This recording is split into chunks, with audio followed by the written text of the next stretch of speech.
hopefully this will make sense. All right, so we just got done challenging absolutism. We talked about how the Philosophes used reason, Montesquieu used reason to conclude there's a rational order of government with three separate branches. We talked about how Rousseau developed the rational general will, where as we stepped out in nature, the government is formed with the consent of the people, popular sovereignty.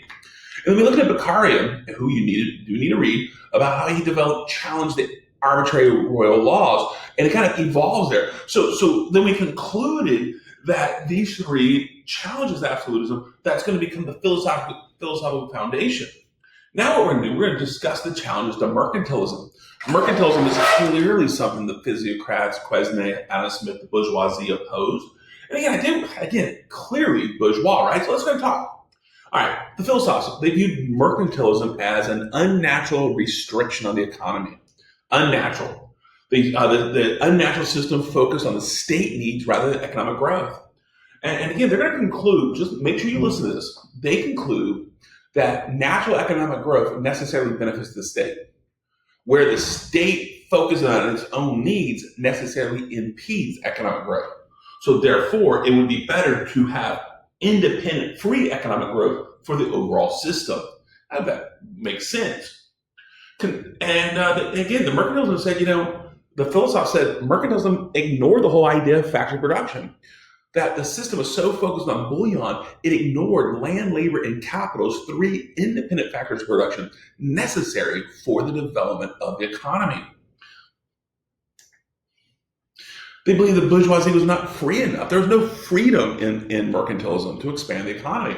So when we look at this, that's the framework, that's the lens they're going in, and now let's look at some specifics. Quesnay and the physiocrats. I love the backdrop of this slide. You see a farmer with his child. And really, isn't that what the physiocrats is all about? Agriculture and land.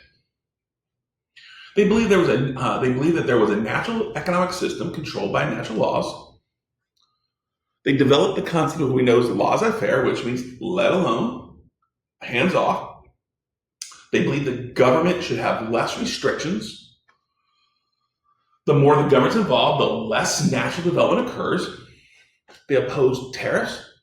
So instead of thinking about a favorable balance of trade, they wanted to look at trade in general. They wanted to expand the amount of products being sold rather than restrict them. They opposed mercantilism as the government heavily dominated and impeded the wealth of the economy. They believe land, and I'm going to focus on land myself, and agriculture is the foundation of wealth. Now, I am not surprised that the French see this. This is where I think we can challenge this concept of natural order, because the physiocrats believe they have found this natural law that said, this natural order, agriculture, land, that's the source of all wealth. That's only going to be in France. And the reason it's only in France is because the nobles had dominated, because of their privilege, they dominated 65% of the land, and they're not developing it. And the physiocrats looked at that and they said, what happens if we harness that for agriculture? Or what happens if we tap into the gold, and maybe there's some gold there, maybe there's some other minerals there that is going untapped. So they saw this undeveloped land as a source of wealth. 65% of France was undeveloped, majorly important for the bourgeois. And to fix that, they called for a single land tax to force the nobility to do either two things: develop their land or sell their land. I just want to point out, the nobles, they believed they were privileged, so therefore that land was their privilege.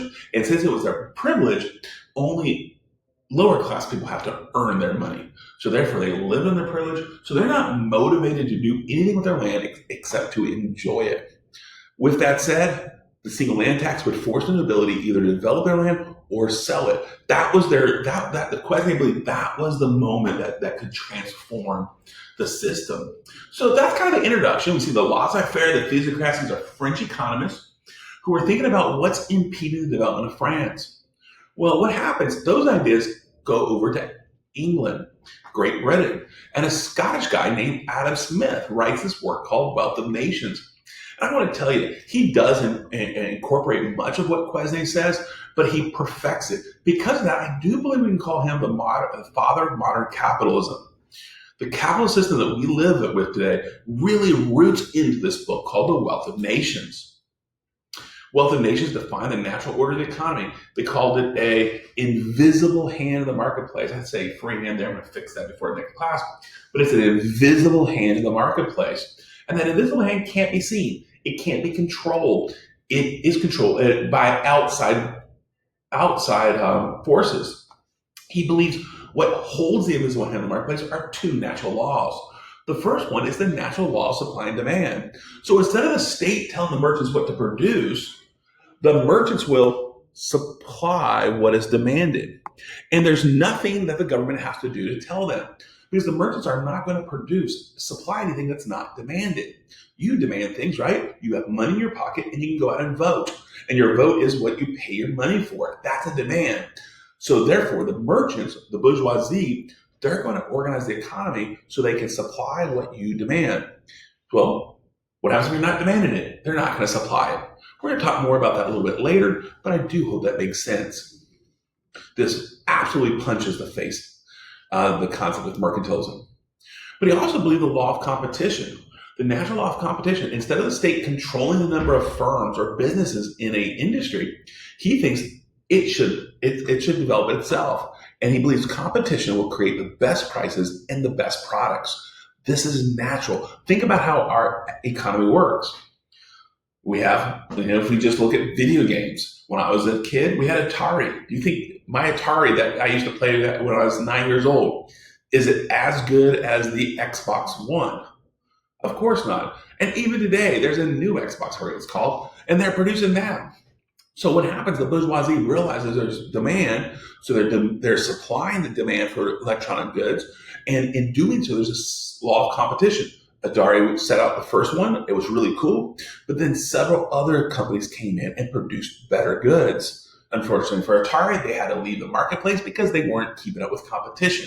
But then competition got better, and now I would argue there's three systems. You have Switch, you have Xbox, and you have the PlayStation. We all know which one's the best, Xbox, but that's another story.